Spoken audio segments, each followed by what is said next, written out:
ముగ్గురు మంత్రులు ఉన్నారు. ముగ్గురు మంత్రులు, ఒకటి పొంగులేటి శ్రీనివాసరెడ్డి, ఒకటి తుమ్మల నాగేశ్వరరావు గారు, ఒకడు డిప్యూటీ సీఎం బట్టి విక్రమార్క గారు. సార్, మీరు మంత్రులుగా మిమ్మల్ని గెలిపించింది మీరు రోడ్డున పడ్డానిక? ఇందిరమ్మ రాజ్యం అంటే మొత్తం కూల్చడమేనా? ఇందిరమ్మ రాజ్యం వచ్చినట్ట?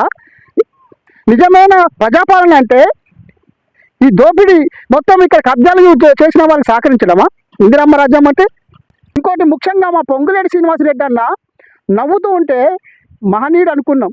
మా అన్న నువ్వు నవ్వుతూ ఉంటే మాకు మంచి చేస్తుందేమో అని అనుకున్నాం. కానీ నీ నవ్వు వెనక ఇంత దాష్టికం ఉంటుందని చెప్పి మేము అనుకోలే. నీ నవ్వు వెనక ఇంత కుట్ర, ఇంత కుతంత్రం ఉంటుందని ఇక్కడ ప్రజలు అనుకోలే. నీ నవ్వు వెనక ఇంత దగ్గ మోసం ఉంటుందని ఇక్కడ ప్రజలు అనుకోలే. నువ్వు మా బట్టి విక్రమార్క గారు మాల జాతిలో ఆనిముత్యం అనుకున్నాం, పంచగడితే పెద్ద మనిషి అనుకున్నాం. కానీ నీ కళ్ళ ముందు డిప్యూటీ సీఎంగా ఉన్నావు.